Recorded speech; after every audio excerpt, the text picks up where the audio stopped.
The coffee in my mug was lukewarm and tasted like wet cardboard, but I drank it anyway while waiting for the first digital meeting of the morning to connect. It was 6:15 a.m. on a rainy Tuesday. My small Charlotte apartment was dead silent except for the low hum of the refrigerator. I had been awake since 3:45 a.m., chasing down a critical database timeout error that would have triggered a severe SLA breach for our largest client, Zenith Enterprises, if I had not spent the night writing a custom hotfix. That was just my normal routine now. My name is Dennis Cole. I am 54 years old, and for 5 straight years I have been the quiet backbone of Zephyr Systems. I did not have a fancy title, just lead systems architect on my plastic building pass.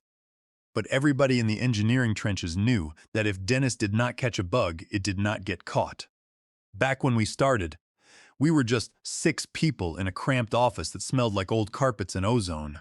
Gavin Vance, our founder, was still running the company back then. He used to pull me into his office at the end of hard weeks, hand me a bottle of domestic beer, and tell me I was the only safety net they had. He knew that the fancy sales pitches and slick slide decks did not keep the databases active. Real engineering did. We spent months setting up our physical servers, routing Blue Cat 6 cables through the drop ceilings ourselves, and fixing outages at 3 a.m. with nothing but energy drinks and dry sandwiches. Gavin trusted me completely. He knew that I did not care about executive parking spots or corporate titles. I cared about system stability and clean code. But Gavin had recently decided to step back from the company to travel, leaving the day-to-day operations in the hands of his 28-year-old nephew, Bradley Vance. Bradley was a young man with a brand new MBA, a collection of tailored blue blazers, and absolutely no actual field experience. He drove a European sports car, wore watches that cost more than my first truck, and spoke entirely in corporate jargon. He knew how to throw around terms like operational velocity and vertical alignment, but he had never looked at a production log in his life. He was a golf buddy's kid who got parachuted into a senior leadership role, and he wanted to prove he was a reformer. On Bradley's first week, he walked into our team's sink and asked if I could take notes. I did not flinch. I just unmuted my microphone and told him I would be happy to document his very first system outage, which I predicted would happen within 10 days if he kept changing our deploy schedules. He laughed, thinking it was a joke. It was not. Within 2 weeks, Bradley had removed me from all the major client-facing channels. My recurring meetings with Zenith Enterprises were suddenly deleted from my calendar without a word. When I asked my director why, he mumbled something about Bradley streamlining communication channels to improve efficiency and minimize redundant inputs. Meanwhile, Bradley started pushing a new dashboard that looked beautiful on mobile screens but completely stripped out the raw performance metrics we needed to monitor real-time database transactions. He took my proprietary monitoring scripts, stripped my name from the headers, and presented them to the board of directors as his own operational optimization framework. He talked fast, smiled wide, and threw around corporate phrases like frictionless vertical alignment and operational velocity like they meant something.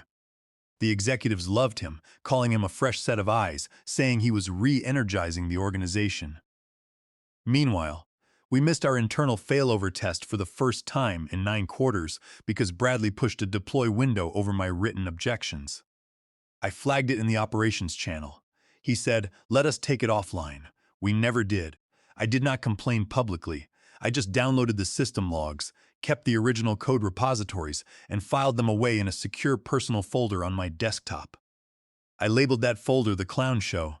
I began keeping notes after every incident, every time he overrode a technical check, every time he ignored a system flag, every time I said, "This will not scale," and he said, "We will iterate later."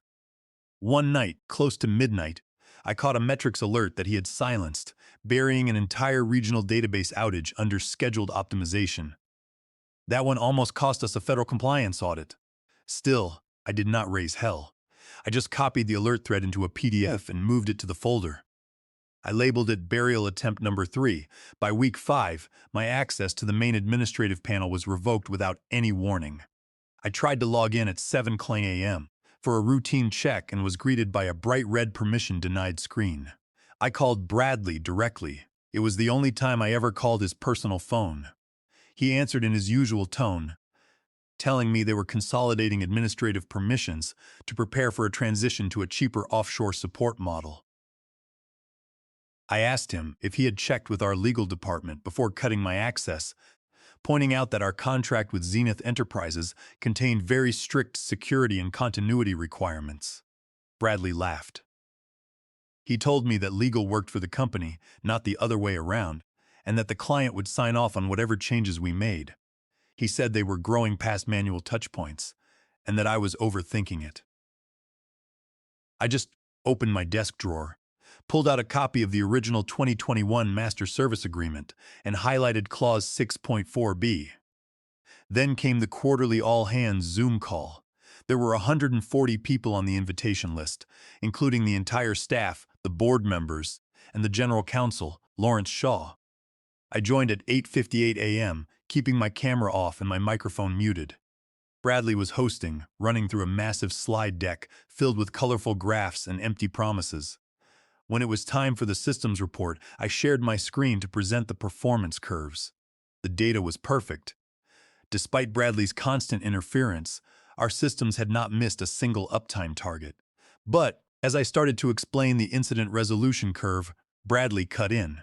His voice boomed through the speakers. He thanked me for the update and announced to the entire company that Zephyr Systems was pivoting its strategy. He said that to optimize delivery and reduce operational costs, the company was transitioning all maintenance and integration work to a dedicated offshore team, effective immediately. He said my role would be transitioned to a supportive advisory capacity, and then, before I could say a single word, he clicked his mouse and muted my microphone. My camera was still on. 140 people watched my face on their grids.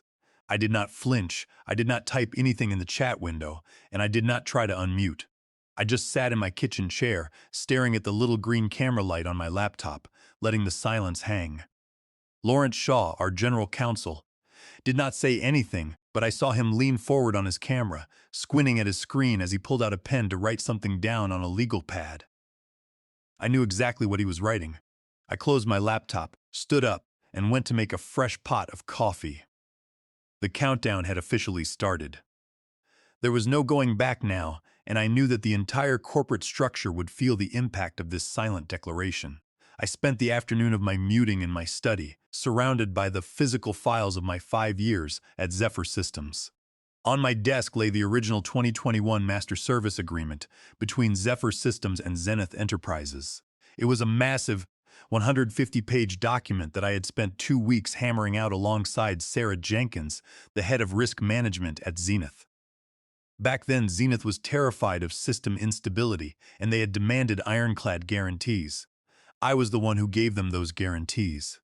We had spent 9 straight days rewriting the Master Service Agreement, exchanging late-night emails and red lines. We debated everything from disaster recovery windows to the exact definitions of operational downtime. I flipped to page 84 and ran my finger down to clause 6.4.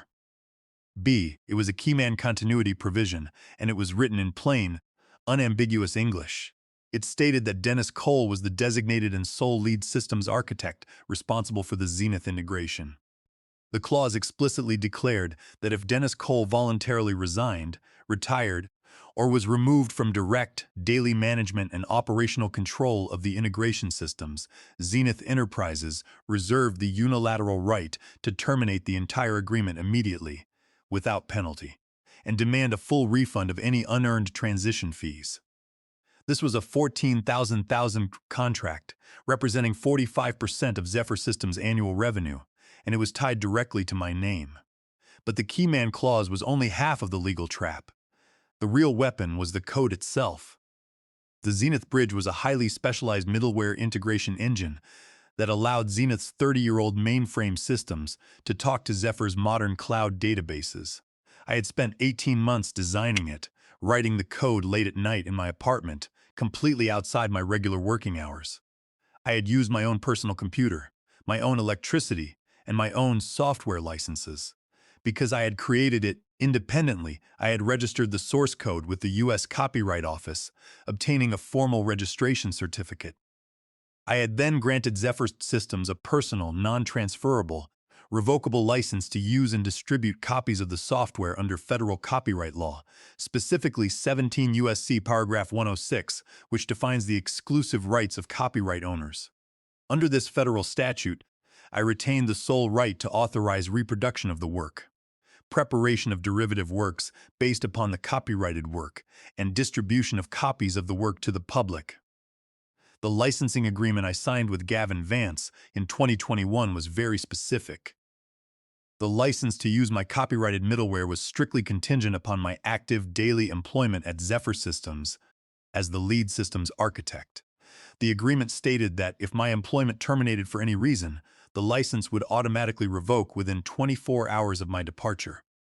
Any continued use, modification, or distribution of the Zenith Bridge software after that 24-hour window would constitute a direct violation of my exclusive rights under 17 U.S.C. 106, exposing Zephyr Systems to federal copyright infringement lawsuits, statutory damages up to $150,000 per willful infringement, and immediate injunctions. I had made sure this language was incorporated directly into our company registries, and Gavin had signed it without hesitation because he never imagined a day when I would not be running the systems. Bradley Vance did not know any of this. He had never read the licensing agreements, and he had never looked at the contract writers. He assumed that because Zephyr Systems paid my salary, the company automatically owned every line of code I had ever touched. He had no understanding of intellectual property law or the difference between work for hire and a personal licensing agreement.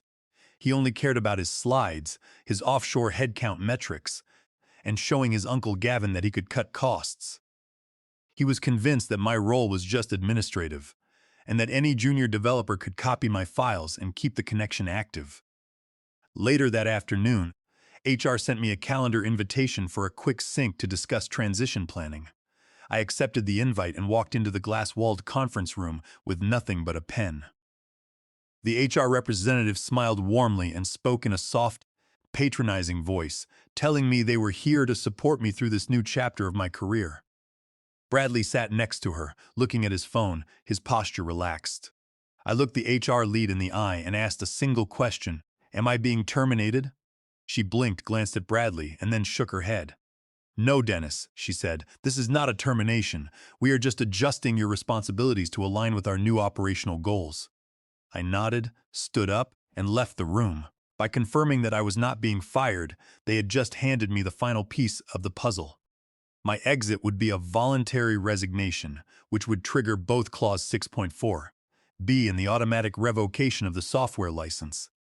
I returned to my desk, opened my email, and drafted a brief message to my engineering team.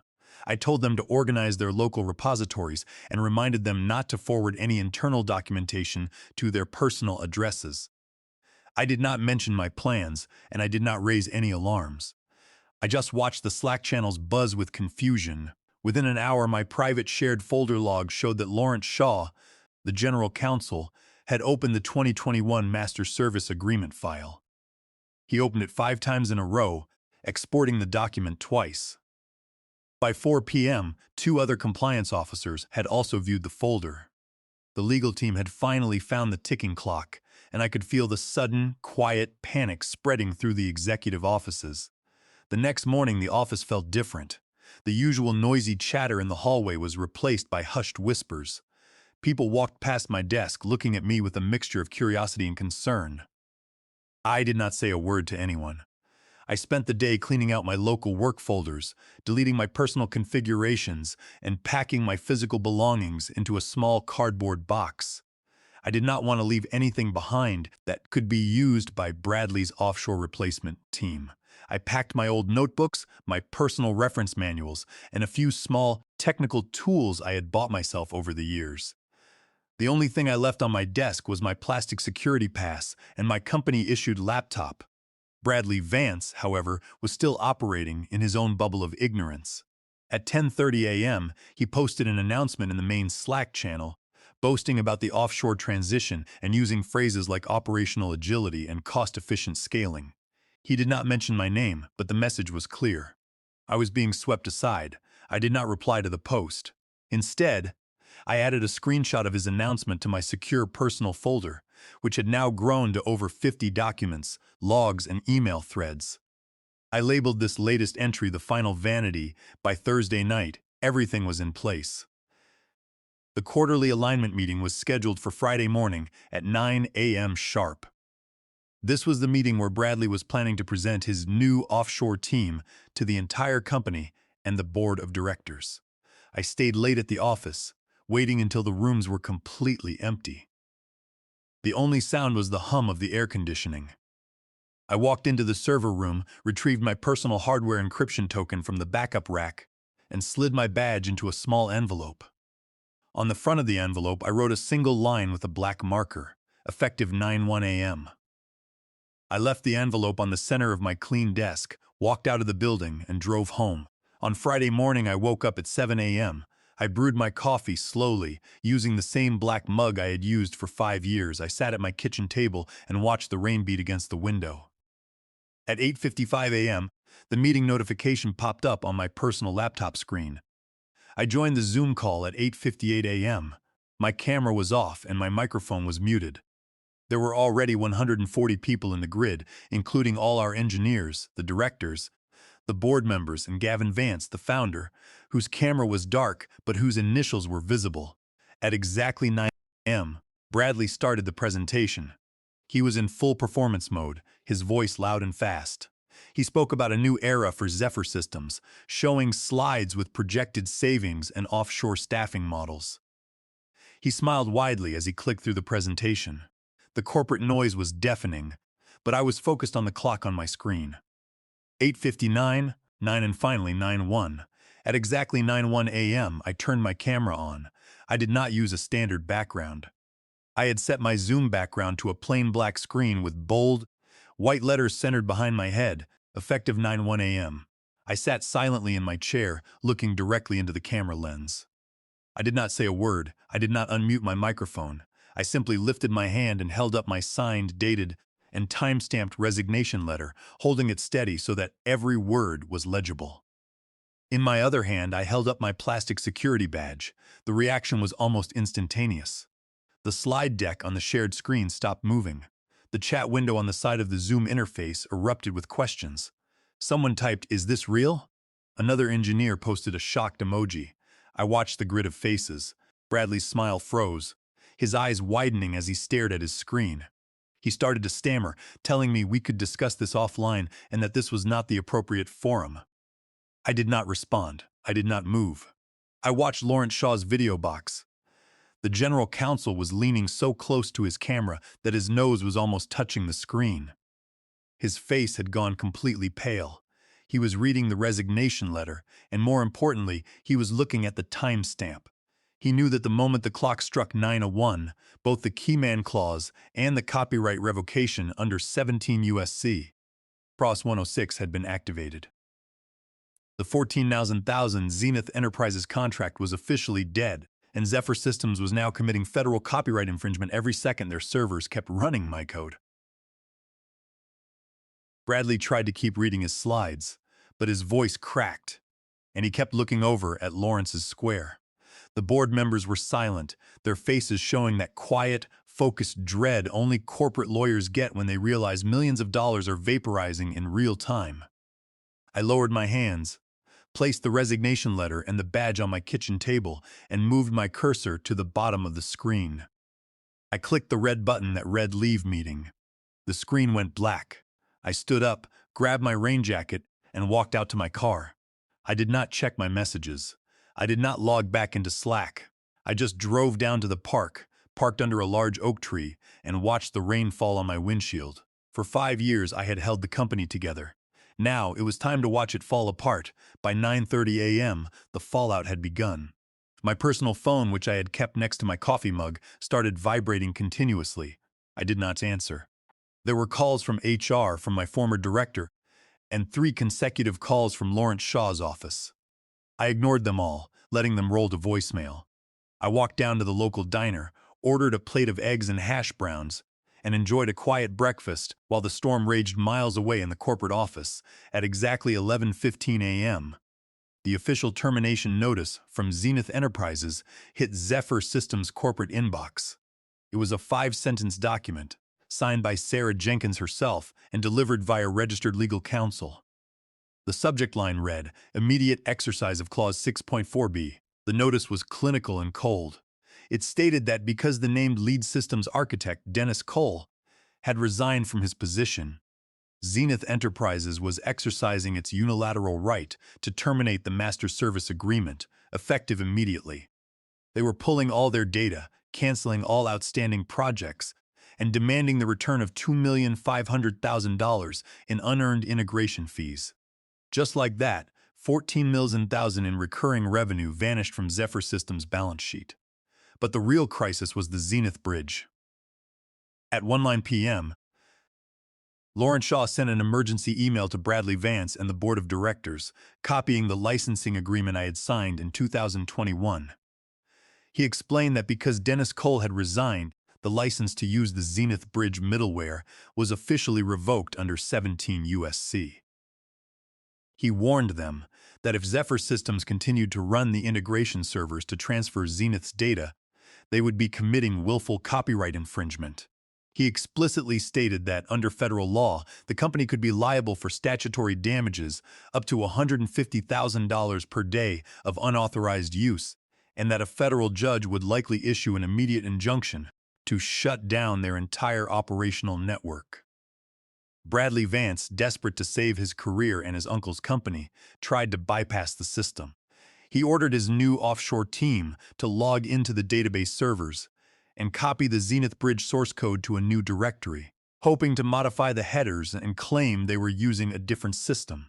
But he did not understand how the system was built. The Zenith Bridge used a dual-key encryption protocol. The source code was secure, but the decryption keys required my physical hardware token to run. When the offshore engineers tried to force a compilation without the token, the security system interpreted the action as a hostile intrusion. The network immediately went into lockdown mode.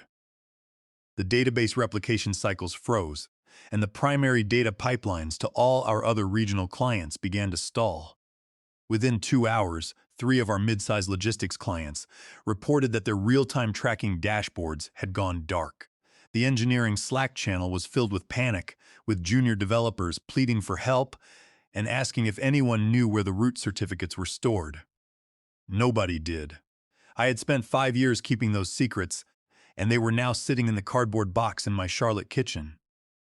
Bradley tried to call Clara at CoreVault, the secure cloud hosting provider, but Clara refused to speak with him, pointing out that my name was still the only primary contact on the account. By the end of the afternoon, the story had leaked to the broader tech community. An engineer from our QA department took a screenshot of my Zoom resignation frame and posted it to a popular operations forum with the caption, "VP mutes systems lead, loses $14 contract 24 hours later." The post went viral, generating 8,000 views in less than 3 hours. People in the comments were breaking down the legal implications of 17 U.S.C. 106, calling it a textbook case of executive arrogance destroying a company's foundation. I read the comments while sitting on my balcony watching the Charlotte skyline fade into the evening light. I felt no anger, just the quiet satisfaction of a job well done.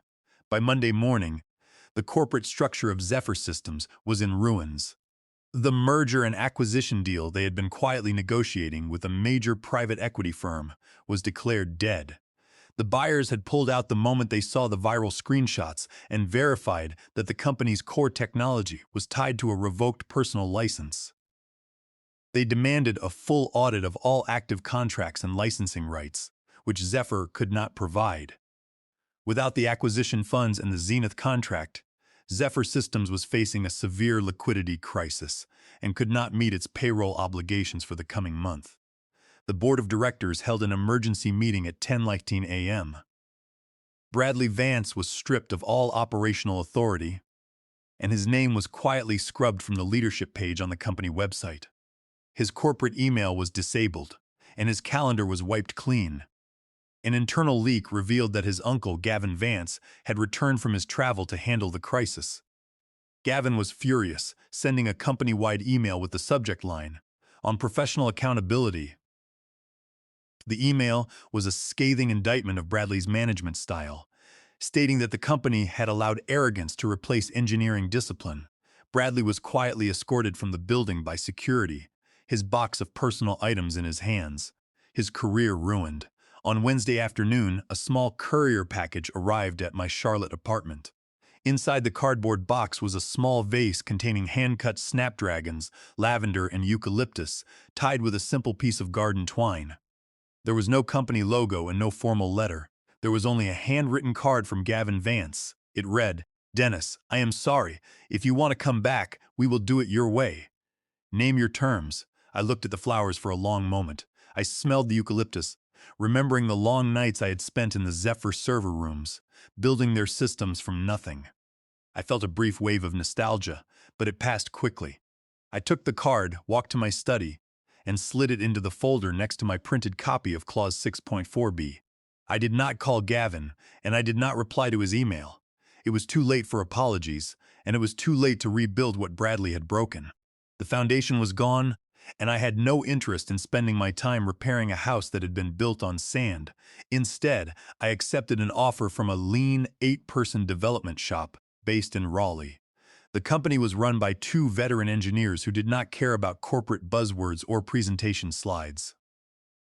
During my 30-minute interview, the CEO also wore a plain flannel shirt, and we spent the entire time discussing network architecture and database replication speeds. There was no mention of operational velocity or vertical alignment. They just wanted someone who knew how to build things that worked. I signed the contract that afternoon, securing a 35% salary increase, full intellectual property rights for any code I wrote outside my core duties, and a quiet, remote role. Zephyr Systems never recovered from the crater I left behind. Within 3 months, they were forced to lay off 40% of their staff and consolidate their operations to a single floor in their Charlotte office. Zenith Enterprises migrated their systems to a new platform, using Sarah Jenkins' team to build a clean integration from scratch. They hired my new firm to consult on the transition, paying us a hefty fee to ensure their data remained secure. I never gave a farewell speech, and I never posted a long transition essay on LinkedIn. I did not need to. My exit was exact, clean, and final. 14,000 in revenue, and a company's future had vanished with a single sheet of paper and a 30-second Zoom frame. I leaned back in my new chair, opened my terminal, and began writing the first lines of code for my new project. The screen was clean, the compiler was ready, and for the first time in 5 years, the system was running exactly the way I wanted.